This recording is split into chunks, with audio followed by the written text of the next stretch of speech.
अस्सलामुअलैकुम, मैं हूँ शाहिद हुसैन जोया। कैसे हैं आप? उम्मीद करता हूँ आप सब खैरियत से होंगे। बिज़नेस टॉक्स में खुशामदीद कहता हूँ। काफ़ी दिनों से वीडियो नहीं बना पा रहा, टाइम ही नहीं निकल रहा था। आज एक दोस्त कामरान ख्वाजा आए हुए हैं, तो इनके साथ ज़िक्र छिड़ गया पैकिंग की चीज़ों का, क्योंकि ये पाउच मेकिंग का काम करते हैं। पाउच मतलब वो पैकेट जिसके अंदर कोई भी शख्स अपनी प्रोडक्ट पैक करने के बाद मार्केट में बेच सकता है। तो इनके पास मिर्च का एक शापर का सैंपल था, वो हाथ में देखा तो मुझे एक बात याद आ गई।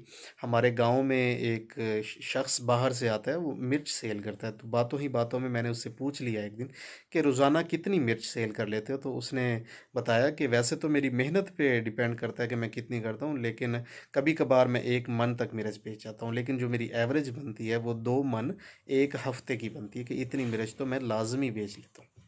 तो मैंने सोचा क्यों ना आज आप दोस्तों के साथ डिस्कस किया जाए कि 2 मन मिर्च बेचकर कितने पैसे कमाए जा सकते हैं। लेकिन उससे पहले हम लीगल यानी कारोबार करने के लिए जो कानूनी तरीकाकार है उस पर भी थोड़ी सी बात कर लें। क्योंकि जब कारोबार किया जाता है तो वो लाजमी नहीं कि मोटरसाइकिल पे फेरी लगा के ही चीज़ को बेचना है। हम दुकानदारों को, होलसेलरों को, डिस्ट्रीब्यूटरों को या ऑनलाइन सेलिंग की तरफ भी जा सकते हैं। तो सबसे पहले हमें ट्रेडमार्क लेना होता है। ट्रेडमार्क वो नाम या वो मार्का है जो हमने अपने शापर या बैग के ऊपर प्रिंट करके मार्केट में बेचना होता है।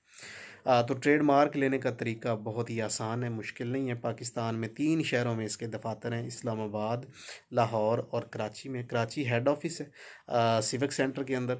लाहौर और इस्लामाबाद के जो आईपीओ के दफ्तर हैं उनका एड्रेस मालूम करने के लिए गूगल पे लिखें आईपीओ लाहौर या आईपीओ इस्लामाबाद, तो उनका टेलीफोन नंबर और उनका एड्रेस और उनका नक्शा जो है वो आपके सामने आ जाता है।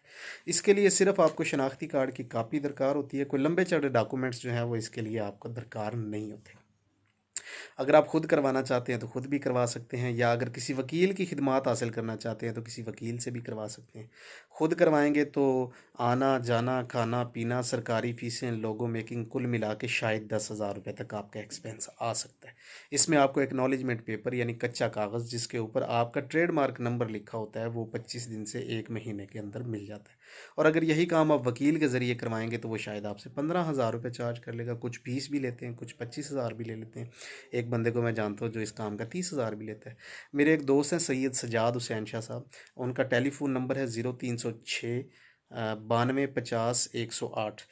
वो भी ट्रेडमार्क करवा के दे सकते हैं। अगर किसी दोस्त को ट्रेडमार्क के लिए रहनुमाई चाहिए हो तो उनको भी कॉल कर सकते हैं, लेकिन सुबह 9 बजे से लेकर शाम 5 बजे तक। 0306 9250 108, हाँ यही टेलीफोन नंबर है उनका। तो ट्रेडमार्क हासिल करने के बाद हमें क्या चाहिए? हमें चाहिए फूड अथॉरिटी का लाइसेंस। जो दोस्त फूड का काम कर रहे हैं या करना चाहते हैं उनको ये इल्म होना चाहिए कि फ़ूड अथॉरिटी के लाइसेंस के बगैर जब भी हम दुकानदार को, होलसेलर या डिस्ट्रीब्यूटर को कोई प्रोडक्ट बेचने की कोशिश करेंगे तो शायद वो नहीं लेगा। क्योंकि अब जो फूड अथॉरिटी के कवानीन हैं वो काफ़ी सख्त हो चुके हैं, तो इसके लिए हमें लाइसेंस चाहिए ही चाहिए। फूड अथॉरिटी का लाइसेंस आपको अपने ही ज़िला से मिल जाएगा। आप जहाँ के भी रहने वाले हैं उसके डिस्ट्रिक्ट में इसका जो दफ्तर होता है वहाँ से आप लाइसेंस हासिल कर सकते हैं। अब तो इन्होंने बाकायदा क्लासेस भी शुरू कर दी हैं कि अगर आप फूड अथॉरिटी का लाइसेंस हासिल करना चाहते हैं तो क्लासेस अटेंड कर लें। उसमें आपको बहुत सारी चीज़ों के बारे में आगाही हासिल हो जाती है। आपको पता चल जाता है कि फ़ूड अथॉरिटी किन किन चीज़ों पे एक्शन लेती है और किन चीज़ों पे एक्शन नहीं लेती है। तो ये सबसे आसान तरीका है। मैंने सुना है कि 12,600 रुपया जो है इनकी फ़ीस है, उसमें आपको फूड अथॉरिटी का लाइसेंस मिल जाता है। वो आके वो जगह जहाँ पे आप काम कर रहे हैं उसको चेक करते हैं, सफाई के बारे में हिदायत देते हैं कि आपने को क्या क्या काम करने हैं और क्या क्या काम नहीं करने। बिल्कुल आसान है, इसमें डरने की या घबराने की कोई ज़रूरत नहीं है। अगर आप साफ़ सुथरा काम कर रहे हैं, अच्छा काम कर रहे हैं तो फिर आपको बिल्कुल भी परेशान नहीं होना चाहिए। आपको फूड अथॉरिटी आसानी के साथ लाइसेंस दे देते हैं। तो पहला खर्चा ट्रेडमार्क का 15,000 रुपये और दूसरा खर्चा फूड अथॉरिटी का लाइसेंस। उसके बाद आता है हमारा डिज़ाइन जो हमने शापर के ऊपर छापना है। जब हम कंप्यूटर के अंदर एक डिज़ाइन बना लेते हैं अपने शापर का, तो फिर उस कंप्यूटर में बने हुए डिज़ाइन को, उसको कहते हैं सॉफ्ट कापी। उसके बाद हमें उसकी हार्ड कापी बनानी होती है। हार्ड कापी मतलब यानी जो शापर हमने प्रिंट करना है उसकी डाइयाँ बनानी होती हैं, सांचे बनाने होते हैं। उसको टेक्निकल ज़बान में सिलेंडर्स कहते हैं। मतलब जो डिज़ाइन आपका कंप्यूटर के अंदर बना हुआ है वही डिज़ाइन जो है आपका सिलेंडर्स के ऊपर बन जाता है। और जब हम वो सिलेंडर्स या डाइयाँ प्रिंटिंग प्रेस वालों को देते हैं तो जो आपके सिलेंडर के ऊपर छपा हुआ है वो आपके शापर के ऊपर छप जाता है। तो ये सिलेंडर्स बनवाना बहुत ज़रूरी है। इसमें ना 2 क्वालिटियाँ होती हैं, एक लोकल सिलेंडर्स होते हैं और एक डिजिटल सिलेंडर्स होते हैं। लोकल सिलेंडर अगर हम 3 कलर में बनवाएँ तो 22,500 रुपये के बन जाएंगे। कुछ शहरों में इनका 1,000-1,500 रुपये रेट ज़्यादा होगा, कुछ शहरों में 1,000-1,500 रुपये रेट कम होगा। और साइज़ के ऊपर भी डिपेंड करता है, जो साइज़ आप छपवाना चाहते हैं साइज़ के बड़ा छोटा होने पे भी इसका रेट कम या ज़्यादा हो सकता है। जो एवरेज रेट निकलता है वो 22,500 है 3 कलर के सिलेंडर्स के ऊपर। तो आपके जब सिलेंडर बन जाते हैं तो वो सिलेंडर प्रिंटिंग प्रेस पे दिए जाते हैं। अब सवाल ये पैदा होता है, लोग कहेंगे कि जी हम सिलेंडर्स कहाँ से बनवाएं, तो डिज़ाइन कहाँ से बनवाएं। तो इसके लिए रहनुमाई मेरा दफ्तर भी करता है। मेरे दफ्तर के कुछ टेलीफोन नंबर्स हैं, वो नोट कर लें, उनसे रहनुमाई हासिल की जा सकती है। 0320 50 55 835, 0320 580 7206, 0321 25 79 079, 2579 079। तो इन टेलीफ़ोन नंबर्स पे टेलीफ़ोन करके आप रहनुमाई ले सकते हैं कि सिलेंडर्स की कीमत कितनी है और वो कहाँ से बनेंगे और कितने टाइम में बन जाएंगे। अमूमन 1 हफ़्ता लग जाता है सिलेंडर्स बनने के ऊपर। तो जब आपके ट्रेडमार्क का नाम फाइनल हो जाता है तो आप सिलेंडर्स बनाने के मरहले में जा सकते हैं। फूड अथॉरिटी का लाइसेंस इसके बाद भी हासिल किया जा सकता है। तो उसके बाद आपके जब सिलेंडर बन जाते हैं तो फिर आपको चाहिए होता है शॉपर, यानी जिस पैकेट के अंदर आपने पैक करना है। मिसाल के तौर पे ये एक शॉपर है, पैकेट है, इसको पाउच कहते हैं। इसके पैक करने के लिए ना आपको मशीन की ज़रूरत नहीं होती। ये पाउच का जो रेट है इस वक्त 610 रुपये किलो है।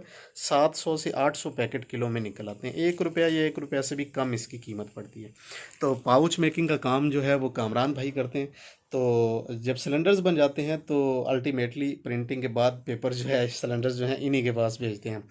तो ये कम से कम जो शॉपर छपता है वो 100 किलो छपता है। 100 किलो से कम मुमकिन नहीं है।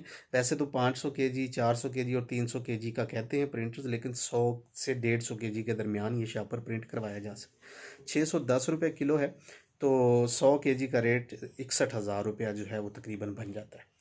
तो जब शॉपर प्रिंट हो जाता है और पाउच बन जाता है तो अब आप रेडी हैं अपना काम करने के लिए। अब आपको कुछ चीज़ें चाहिए। मिसाल के तौर पे एक टब चाहिए स्टील का, शीट चाहिए नीचे बिछाने के लिए, कमरे में चूना चाहिए करना है आपने, कुछ सीलर चाहिए जिससे इन पैकेट्स को पैक करना है, एक स्केल जिसको कंडा कहते हैं वो चाहिए, बम्बू वगैरह चाहिए, दस्ताने चाहिए, मास्क चाहिए।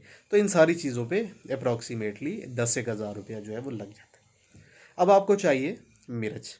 मिर्च मैं परसों गया हुआ था गल्ला मंडी में, जो मैंने रेट पता किया वो बड़े इंटरेस्टिंग है। एक बंदा मुझे मिर्च दे रहा था 120 रुपये किलो। तो मैं बड़ा हैरान था, मैंने कहा ये मिर्च ही है? उसने कहा जी ये हाँ मिर्च है लेकिन ये हल्की क्वालिटी की है, ऐसे ऐसे ऐसे। तो बात को उसने आए बाएँ शाएँ कर दिया, तो मुझे पता चल गया कि ये जो मिर्च है ये इसकी क्वालिटी ठीक नहीं है। एक बंदे से मैंने मिर्च पूछी तो उसने 250 रुपये किलो रेट दिया। एक बंदे से मैंने रेट पूछा तो उसने मुझे 400 रुपये के जी रेट दिया। एक और मैं आगे जाके बंदे से पूछा तो उसने मुझे 500 रुपये रेट दिए। मैंने एक्चुअली कोई 20 प्रोडक्ट्स के रेट पूछे। मैं उस दिन थोड़ा सा टाइम था तो मैंने सोचा क्यों ना मार्केट सर्वे कर लिया जाए, क्योंकि ताज़ा तरीन रेट्स का मुझे पता नहीं था। तो फिर मेरे एक जानने वाले थे, मैं उनके पास चला गया। मैंने कहा मैंने मिर्च लेनी है, तो आपके सामने दुकानदार है, इससे पूछे मुझे खालिस मिर्च कैसे दी। मैं पहले उसे रेट पूछ चुका था, उसने मुझे 500 रुपये के जी कहा था। लेकिन जब उस दुकानदार ने कहा कि ये मेरे जानने वाले हैं और इनको अच्छी मिर्च चाहिए और रेट भी मुनासिब चाहिए, तो उन्होंने कहा जी कि अगर इनको 1 मन चाहिए तो मैं इनको रेट लगा दूंगा 450 रुपये किलो। तो जब थोड़ा सा और फोर्स किया तो उन्होंने कहा जी फाइनल रेट जो है आखिरी वो 400 रुपये किलो है, यानी 16,000 रुपये मन देगा वो मुझे मिर्च। मैंने कहा जी मैं मन अगर ख़रीद लूँ तो क्या आप मुझे 15,000 में दे देंगे? तो उन्होंने कहा बाबू जी 15,000 की तो हमारी अपनी ख़रीद है। मतलब क्या हुआ कि 15,000 रुपये में मन अगर उसकी ख़रीद है तो हमें भी 15,000 रुपये मन मिर्च मिल सकती है। मैंने उससे पूछा क्या मिर्च का रेट हमेशा यही रहता है? उसने कहा नहीं जी, ये 4,000-5,000 रुपये मन भी हो जाता है, ये सीज़न पे होता है। जब मिर्च का सीज़न होता है तब मिर्च का रेट कम होता है लेकिन जब मंडी में ताज़ा मिर्च नहीं आ रही होती तो फिर इसका रेट जो है वो गिर जाता है और बढ़ जाता है। तो अभी रेट बढ़ा हुआ है। कह रहा है कुछ अरसा पहले तक मैंने 28,000 रुपये मन भी मिर्च खरीदी है। 20,000 तो काफ़ी टाइम मिर्च का रेट खड़ा रहा है, अभी मुझे 15,000 रुपये मिर्च जो है वो मिली है। तो अगर हम ट्रेडमार्क भी ले लेते हैं, फूड अथॉरिटी का लाइसेंस भी ले लेते हैं, सिलेंडर बना के अपना शॉपर भी छपवा लेते हैं, तो 1 हफ्ते में 2 मन मिर्च बेचने का प्लान है तो 30,000 रुपये की हमें मिर्च लेनी पड़ेगी। अब टोटल इन्वेस्टमेंट की अगर बात करें तो ट्रेडमार्क 15,000 रुपये, फूड अथॉरिटी का लाइसेंस 12,500 रुपये, सिलेंडर 22,500 रुपये, शॉपर 60,000 रुपये, मिर्च 30,000 रुपये और छोटे मोटे औजार और टूल जो हैं वो 10,000 रुपये, तो कुल पैसे बनते हैं तकरीबन तकरीबन नहीं, एग्जैक्ट 1.5 लाख रुपये। तो 1.5 लाख रुपये में हम अपने नाम का एक प्रोडक्ट मार्केट में उतारने के लिए तैयार हैं। ये तो हो गई टोटल इन्वेस्टमेंट की बात कि 1.5 लाख में ये काम तो शुरू किया जा सकता है। अगर 5-10 हज़ार रुपये कम ज़्यादा हों तो भी यानी मिर्च 2 मन की बजाय 1 मन ख़रीदी जा सकती है। और ज़रूरी नहीं जब आप काम शुरू कर रहे हैं उस वक्त मिर्च का रेट भी यही हो, मिर्च का रेट उस वक्त कम भी हो सकता है और ज़्यादा भी हो सकता है। तो जब 2 मन मिर्च हम ले लेते हैं और महीने का टारगेट ये रखते हैं कि हमने 2 मन मिर्च हफ्ते में बेचनी है, तो महीने में बनती है 8 मन। 8 मन मतलब 8 × 40 320 किलो हमने महीने के अंदर मिर्च बेचनी है। अगर 320 मिर्च को हम पाव वाला पैकेट बना लें, छोटा पैकेट बना लें, बजाय इसके कि आधा किलो और किलो करें, तो हमारे जो माहाना पैकेट बनते हैं वो बनते हैं 1280। एक महीने में 1280 पैकेट बेचने। और अगर इसको महीने पे 30 पे तकसीम कर लिया जाए तो 43 पैकेट्स अ डे, एक दिन में सिर्फ 43 पैकेट बेचने हैं। और अगर हम काम करना चाहते हैं, इन्वेस्टमेंट भी कर लेते हैं और 43 पैकेट एक दिन में नहीं बेच सकते, तो फिर हम क्या बेचेंगे? हम कुछ भी नहीं बेच सकते। तो इस वक्त जो सेल रेट चल रहा है मिर्च का, आज के ही रेट की ज़ाहिर है बात करेंगे तो 600 रुपये केजी जो है वो सेल रेट है। हमें जो मिर्च मिल रही है वो 375 रुपये किलो है, यानी 1 किलो के ऊपर जो हमें प्रॉफिट हो रहा है वो 225 रुपये किलो है। महीने में अगर हम 320 केजी यानी 8 मन बेचते हैं तो 72,000 रुपया महीना हमें प्रॉफिट हो सकता है। ये मुमकिन और अंदाज़न प्रॉफिट है। लेकिन अगर हम इसमें सेल के अखराजात शामिल करें, यानी 200 रुपया रोज़ाना फ्यूल एक्सपेंसेस बाइक के डाल दिए जाएँ, खा हम दुकानों पे सेल करें, खा हम बाइक पे जाके गांव देहातों या गली मोहल्लों में बेच रहे हैं, तो हमारा 6,000 रुपया महाना फ्यूल हो सकता है। इस हिसाब से हमें 66,000 रुपये बचते हैं एक्सपेंसेस निकाल के। अगर हम 4 छुट्टियां भी लगा लें, जुमा या इतवार की, तो 8,800 रुपया उसका भी माइनस किया जा सकता है। तो जब वो भी माइनस करते हैं तो 57,200 रुपया हमें एक महीने में बचत आ सकती है। लेकिन अगर हम 7,200 रुपया और भी इसमें से निकाल दें एक्सपेंसेस की मद में या किसी भी मुमकिन लॉस की उसमें या रेट कम ज़्यादा होने की वजह से, तो भी हमें 50,000 रुपये महीना इजीली बच सकते हैं। तो मेहनत करके हम 50,000 रुपया महीना तो कमा ही सकते हैं। डिपेंड मेहनत पे करता है। अगर हम मेहनत ज़्यादा करेंगे तो ज़्यादा कमा लेंगे और मेहनत में हमारी कमी रह जाएगी तो फिर जाहिर है हम कम पैसे कमा पाएंगे।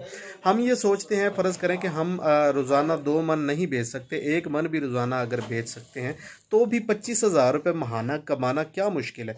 15 या 20,000 रुपये की नौकरी करने की बजाय अगर हम अपना एक छोटा सा बिज़नेस स्टार्ट करके जिसकी इन्वेस्टमेंट 1.5 लाख रुपया मुमकिन हो सकती है और 25,000 रुपया महीना कमा सकते हैं, तो इसमें क्या बुरा है। अगर हम सेल्समैन रख लेते हैं, ये सेल्समैन को ही पैसे दे देते हैं, या हम दुकानदारों, होलसेलर या डिस्ट्रीब्यूटर्स को भी उनका मार्जिन दे देते हैं, हम ये कहते हैं कि हम 50,000 की बजाय 30,000 कमा लेंगे, तो इसमें बुरा क्या है। मैं ये समझता हूँ कि हमेशा अपना बिजनेस करना चाहिए, थोड़े पैसों से शुरू करना चाहिए और उसको आहिस्ता आहिस्ता आगे बढ़ाते जाना चाहिए। अब चिंटू मुझे तंग कर रहा है। आज तक के लिए इतना ही। दुआओं में याद रखिएगा। वस्सलाम। पाकिस्तान जिंदाबाद।